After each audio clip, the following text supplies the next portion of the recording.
Assalamualaikum warahmatullahi wabarakatuh.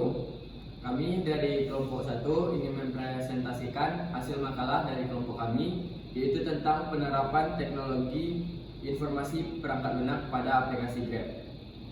Sebelumnya kami yang beranggotakan 5 orang, saya sendiri Adi Farman Rizal, Saya Alfarezi Minal Azri. Saya Adam Delfata. Saya Ahmad Fajri. Saya Duda.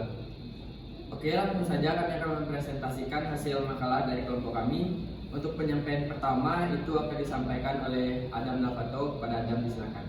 Baiklah, sejarah berdirinya PT Grab Indonesia. Aplikasi Grab bisa muncul karena satu alasan sederhana. Penciptanya yang bernama Anthony Tan sering mendapat keluhan dari beberapa temannya di Malaysia tentang layanan taksi yang sangat buruk. Sebagian besar taksi seringkali salah mengantar pelanggan ke tujuannya. Ada yang menggunakan jarak lebih panjang atau mematok tarif secara sembarangan sehingga penumpang harus mengeluarkan uang yang lebih banyak. Anthony Tan akhirnya memutuskan untuk mengembangkan aplikasi sebagai tugas akhir dari studinya di Harvard Business School. Dia ingin mengembangkan aplikasi dengan basis ride sharing seperti milik Garrett Camp. Tidak disangka ide yang sederhana ini mampu membuatnya menjadi juara kedua pada Business Plan Contest yang diadakan oleh Harvard Business School. Pada tahun 2013, akhirnya Grab Taxi bisa dirilis di beberapa negara Asia Tenggara seperti Filipina, Singapura, dan Thailand. Setahun setelahnya, pada 2014, aplikasi ini dirilis juga ke Indonesia dan Vietnam. Tidak berat beberapa lama, bisnis ini mengalami diversifikasi sehingga Grab juga mendukung pemesanan kendaraan roda 2 atau ojek. Dengan masuknya layanan finansial teknologi, perkembangan dari aplikasi Grab semakin tidak bisa dibendung. Saat ini aplikasi ini sudah berkembang menjadi mendukung gaya hidup milenial masa kini. Selain itu, Grab juga kerap memberikan diskon khusus untuk layanan transportasi sampai kurir makanan. Setelah membaca apalagi saat ini aplikasi Grab sudah menyebar ke beberapa negara yang memiliki jumlah penduduk cukup besar termasuk Indonesia. Di Indonesia sendiri ada beberapa aplikasi penyedia layanan online seperti Grab. Namun aplikasi ini memiliki pengguna loyal sendiri sehingga para driver dan pemilik bisnis yang bekerja sama tetap bisa menjalankan usahanya dengan maksimal. Oke, selanjutnya mengenai struktur beserta fungsi dari organisasi perusahaan Grab Indonesia akan disampaikan oleh Alfarezi Minal Azri. Baiklah, saya akan membacakan tentang struktur beserta fungsi dari organisasi PT Grab Indonesia. Direktur utama memutuskan dan menentukan peraturan dan kebijakan tertinggi perusahaan. Bertanggung jawab dalam memimpin dan menjalankan perusahaan. Bertanggung jawab atas keuntungan dan juga kerugian yang dialami perusahaan. Merencanakan serta mengembangkan sumber-sumber pendapatan dan pembelanjaan kekayaan perusahaan. Menentukan strategi untuk mencapai visi-misi perusahaan. Mengkoordinasikan, mengawasi semua kegiatan perusahaan melalui bidang administrasi, kepegawaian hingga pengadaan barang. Wakil direktur membantu semua tugas direktur utama yang merupakan wakil di masing-masing area. Selanjutnya, manajer IT mengembangkan dan menyusun strategi dan rencana IT Grab dalam hal mempermudah pekerjaan dan dalam pelayanan kepada pelanggan. Mengkoordinir segala penggunaan software, hardware, firmware, dan jaringan di bidang TIK untuk mencapai kinerja optimum Grab Indonesia. Mengelola layanan perancangan sistem, komputerisasi, dan program aplikasi perangkat yang terintegrasi. Menyediakan data yang diperlukan bagian lain yang menyangkut IT. Manajer karyawan, front office, dan pemasaran. Menetapkan, dan mengevaluasi karyawan front office, memastikan bahwasanya karyawan mengetahui sistem komputerisasi, etika menerima keluhan secara langsung atau via telepon, dan standar operasional Grab. Menangani keseluruhan pelanggan yang tidak bisa diselesaikan bawahannya. Membuat laporan daftar pelanggan, menjaga kedisiplinan petugas kantor dengan memberikan sanksi dan peringatan bagi yang melanggar. Merencanakan dan menetapkan segala sesuatu yang berhubungan dengan pemasaran. Selanjutnya, manajer akuntansi mengkoordinasi perencanaan anggaran, mengembangkan format pengajuan dan bertanggungjawaban keuangan, mengkoordinasi pelaksanaan audit, bertanggung jawab terhadap wakil, melakukan sistem pencatatan keuangan, merencanakan, mengendalikan dan membuat keputusan atas semua aktivitas akuntansi, menerima laporan arus kas keluar dan masuk ke perusahaan. Selanjutnya, manajer ojek membuat kelompok-kelompok tukang ojek, mengkoordinir semua karyawan tukang ojek, selalu melakukan pemantauan di setiap lini pangkalan Grab, bertanggung jawab kepada wakil direktur atas semua karyawan tukang ojek. Karyawan bidang programming melaksanakan semua pekerjaan yang ditetapkan oleh manajer IT di bidang programming, bertanggung jawab mengenai program kepada manajer IT. Bidang web melaksanakan semua pekerjaan yang ditetapkan oleh manajer IT di bidang web, bertanggung jawab mengenai program aplikasi maupun web Go Grab. Front office CS administrasi dan pemasaran melaksanakan semua pekerjaan front office yang ditetapkan oleh manajer front office dan administrasi, bertanggung jawab kepada manajer front office dan administrasi. Tukang ojek atau driver melaksanakan semua pekerjaan yang ditetapkan oleh manajer bagian ojek, mengantarkan penumpang dan pesanan sesuai dengan waktu ditetapkan sehingga menjaga hubungan baik dengan pelanggan, bertanggung jawab kepada atasannya. Oke, selanjutnya yaitu materi ketiga mengenai teknologi informasi yang digunakan PT Grab Indonesia. Akan disampaikan oleh Ahmad Fajri. Kepada Ahmad Fajri, disilakan. Baiklah, saya akan menjelaskan teknologi informasi yang digunakan pada PT Grab Indonesia. Grab merupakan platform yang berawal menghadirkan layanan transportasi yang saat ini telah berkembang. Dari sistem keamanannya pun juga, dulu Grab atau platform lainnya juga pernah ada masalah terkait pelanggar atau driver. Namun hal ini mungkin akan ditangani dengan teknologi baru yang ditingkatkan pada aplikasi Grab.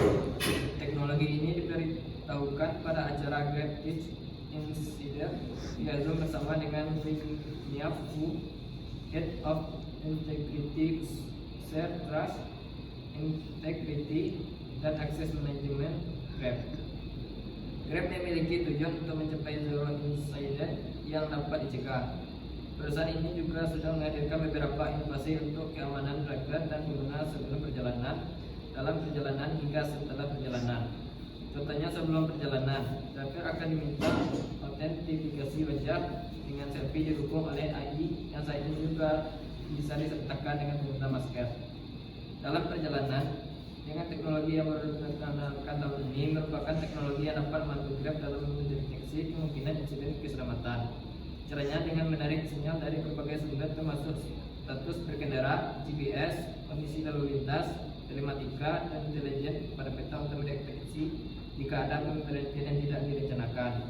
Driver Grab dalam perlindungan keamanan ini bila menangkap layanan berisi data informasi pelanggan akan segera diperingati. Setelah perjalanan, Grab menggunakan data telematika sensor pada smartphone driver untuk mengetahui kejadian seperti berkendara di atas kecepatan batas atau menyebut pengiriman mendadak dan menikung tajam. Namun bicara soal sistem keamanan pastinya tidak hanya berfokus pada saat berkendara saja, penipuan juga perlu diperhatikan.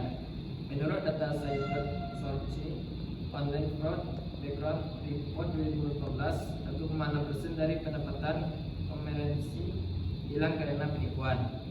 Untuk itu, Grab memanfaatkan Grab algoritma untuk mendeteksi, pencegahan, dan investigasi penipuan yang luas. Grab memanfaatkan luasnya data poin yang dimiliki terkait perilaku, perangkat, pemesanan, dan lainnya dari pengguna, serta memanfaatkan kekuatan Grab algoritma untuk mengungkap hubungan antara entitas dengan dalam skala besar untuk mendeteksi dan menyelidiki penipuan dengan cepat.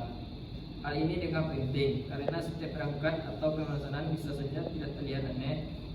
Namun jika melihat pada asosiasi berbeda yang terhubung dengan entitas tertentu, kita bisa melihat polanya. Terdapat juga algoritma behavior modeling untuk mendeteksi akun penipuan. Cara kerjanya, akun penipuan memiliki pola pengguna yang berbeda dari akun normal. Melalui kombinasi sinyal dari data pengguna dan klik, kami dapat mendeteksi akun dan pemesanan yang aneh dengan cepat. Lalu yang terakhir ialah teknologi intelijen authentication untuk memastikan keamanan digital. Saat ini Grab sedang merencanakan sebuah peluncuran fitur yang akan meminta pengguna untuk menggunakan aplikasi Grab mereka untuk melakukan scan QR kode di desktop sebagai kelengkapan transaksi yang mereka lakukan di web browser.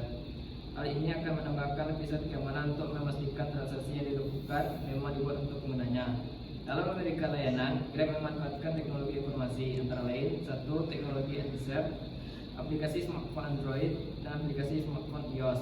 2. Teknologi database, cloud computing dan smartphone strong.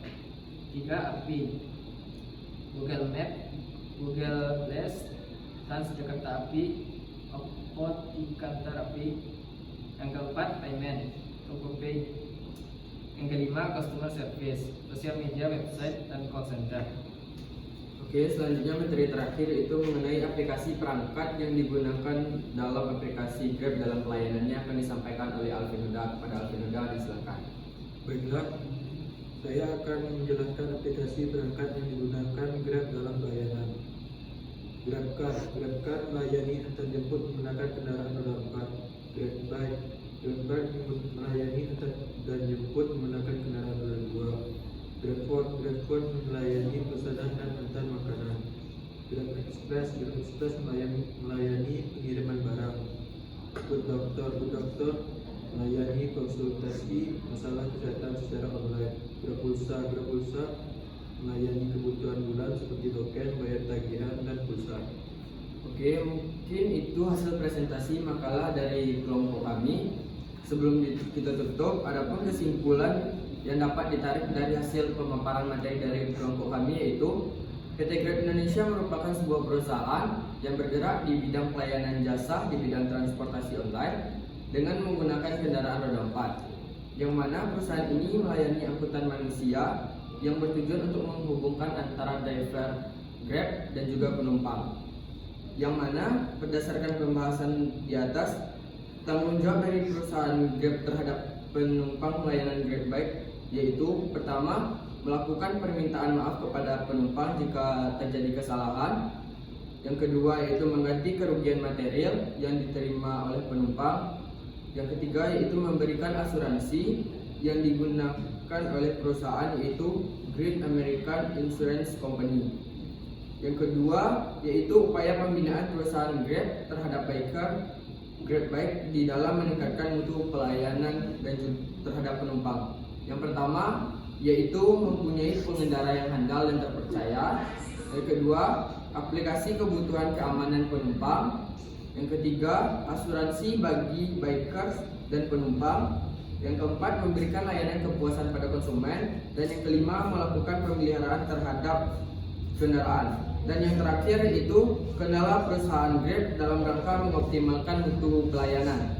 Yang pertama yaitu pihak internal, yang mana sering terjadi kecurangan yang dilakukan oleh pihak GrabBike.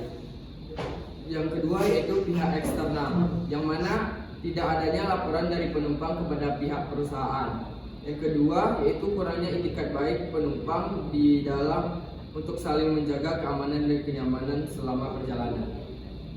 Jadi saran yang menyangkut mengenai tanggung jawab perusahaan Grab apabila terjadi kerugian terhadap penumpang adalah 1.